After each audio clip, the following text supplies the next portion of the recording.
इस वीडियो में हम एक गंभीर और संवेदनशील मुद्दे पर बात करेंगे जो इन दिनों पश्चिम बंगाल के मुर्शिदाबाद जिले में गरमाया हुआ है। वक्फ कानून को लेकर जो हिंसा भड़क उठी, उससे हालात न केवल पश्चिम बंगाल में बल्कि पूरे देश में एक राजनीतिक तूफान सा मच गया है। इस मुद्दे पर मुख्यमंत्री ममता बनर्जी ने भी एक बड़ा ऐलान किया है। यह हिंसा इतना बढ़ गई कि राज्य सरकार को बीएसएफ की 8 कंपनियां और करीब 1000 पुलिस कर्मियों को तैनात करना पड़ा। इस बीच बीजेपी ने ममता सरकार पर तीखा हमला बोला है। आइए जानते हैं कि इस पूरे मामले की सच्चाई और राजनीति का क्या असर हो सकता है। मुर्शिदाबाद जिले के कुछ हिस्सों में शनिवार को हिंसा की एक बड़ी घटना सामने आई, जिसके बाद पुलिस को त्वरित रूप से मौके पर भेजा गया। बताया जा रहा है कि 3 लोग जिनका काम हिंदू देवी देवताओं की मूर्तियां बनाना था, उनकी हत्या कर दी गई। पुलिस और प्रशासन ने दावा किया कि यह हिंसा वक्फ कानून के खिलाफ हो रही विरोध प्रदर्शन के दौरान भड़की, लेकिन विरोध प्रदर्शन का यह स्तर इतना बढ़ गया कि उस इलाके के लोग खुद अपनी सुरक्षा के लिए वहां से भागने लगे। हिंसा की शुरुआत और उसकी वजहें अब तक पूरी तरह से स्पष्ट नहीं हुई है, लेकिन राज्य सरकार ने इस घटना को बेहद गंभीर माना है और स्थिति को काबू करने के लिए केंद्रीय बलों की मदद भी ली है। प्रशासन और पुलिस ने इलाके में कर्फ्यू लागू किया और मुर्शिदाबाद जिले की स्थिति को सामान्य करने के लिए कई कदम उठाए हैं। मुख्यमंत्री ममता बनर्जी ने इस हिंसा के बाद अपनी प्रतिक्रिया दी और एक बड़ी घोषणा की। उन्होंने साफ कहा कि राज्य सरकार वक्फ कानून को लागू करने की योजना को अब रोकने जा रही है। उनका कहना था कि यह हिंसा वक्फ कानून के खिलाफ हो रही थी, लेकिन इसके पीछे कुछ और भी साजिशें हो सकती है जिन्हें जल्द से जल्द उजागर किया जाएगा। ममता ने कहा कि उनकी सरकार किसी भी तरह की हिंसा को बर्दाश्त नहीं करेगी और दोषियों को कड़ी सजा दिलवाएगी। लेकिन इस मामले में विपक्षी पार्टी बीजेपी ने ममता सरकार को घेरते हुए कहा कि राज्य सरकार की असफलता के कारण यह हिंसा बढ़ी। बीजेपी नेता शुभेंदु अधिकारी ने आरोप लगाया कि राज्य सरकार ने सही समय पर कार्रवाई नहीं की और इस हिंसा के लिए ममता सरकार जिम्मेदार है। बीजेपी ने दावा किया कि मुर्शिदाबाद के हालात इतने खराब हो चुके हैं कि हिंदू परिवारों को अपनी जान बचाने के लिए भागना पड़ा और उनकी सुरक्षा के लिए कोई उपाय नहीं किए गए। इस हिंसा को लेकर बीजेपी के राष्ट्रीय प्रवक्ता शहनवाज हुसैन ने भी ममता सरकार पर तीखा हमला किया।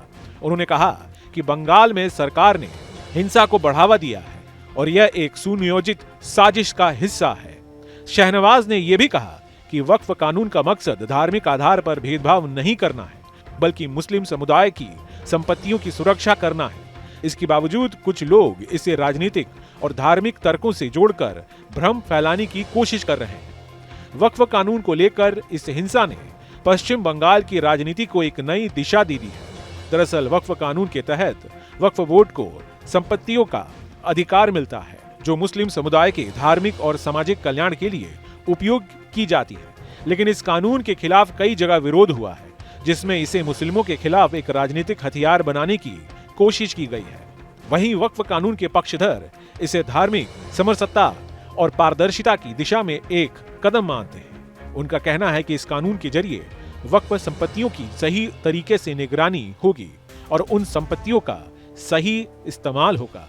लेकिन इसके विरोधियों का कहना है कि इस कानून के माध्यम से राज्य सरकार मुस्लिम समुदाय के धार्मिक मामलों में अत्यधिक हस्तक्षेप कर सकती है और इससे धार्मिक तंत्र में और अधिक घातक असर पड़ सकता है। बीजेपी ने इस मुद्दे को राजनीतिक रूप से उछालते हुए ममता सरकार को निशाने पर लिया। बीजेपी नेता और पश्चिम बंगाल विधानसभा के नेता शुभेंदु अधिकारी ने ममता बनर्जी पर आरोप लगाया कि वे धार्मिक मुद्दों पर राजनीति कर रही हैं और वक्फ कानून के मामले में ममता सरकार का दोहरा चेहरा सामने आया है।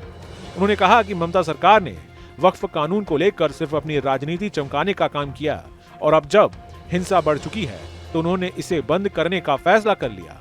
बीजेपी का यह भी आरोप है कि राज्य में हिंसा का मुख्य कारण तृणमूल कांग्रेस की भीतर की राजनीति है, जो मुस्लिम वोट बैंक को बनाए रखने के लिए इस मुद्दे को उछाल रही है। दूसरी ओर ममता बनर्जी और तृणमूल कांग्रेस ने बीजेपी के आरोपों को खारिज किया और इसे राजनीतिक हमले का हिस्सा करार दिया। तृणमूल कांग्रेस ने कहा कि बीजेपी इस हिंसा को अपनी राजनीतिक रोटियां सेकने के लिए उछाल रही है।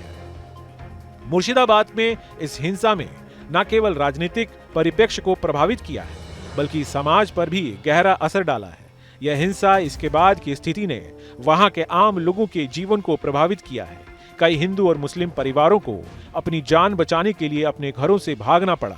कई परिवारों ने अपने घरों को छोड़ दिया और शरण लेने के लिए गांव और अन्य इलाकों में चले गए। यह घटना समाज में बढ़ती धार्मिक हिंसा और समाज के विभिन्न हिस्सों के बीच विभाजन की गहरी समस्याओं को उजागर करती है। अब सवाल यह है कि मुर्शिदाबाद में जो कुछ हुआ या जो हिंसा हुई, उसका असली कारण क्या था और क्या राज्य सरकार इस मामले को नियंत्रण करने में सफल हो पाएगी? इसके अलावा वक्फ कानून के खिलाफ जो विरोध प्रदर्शन हुआ, क्या वह राजनीतिक चाल थी या फिर धार्मिक और सांस्कृतिक संघर्ष का हिस्सा? क्या ममता सरकार इस मुद्दे को शांति से सुलझा पाएगी या फिर राजनीति इस मुद्दे को और भी जटिल बना देगी? अब आप हमें बताएं कि आपके क्या विचार हैं इस पूरे घटनाक्रम के बारे में। क्या ममता सरकार का निर्णय सही है? कमेंट्स में अपनी राय हमें जरूर बताएं और हमारे इस वीडियो को लाइक और शेयर जरूर करें और हमारे चैनल को आप सब्सक्राइब करें। Team news state.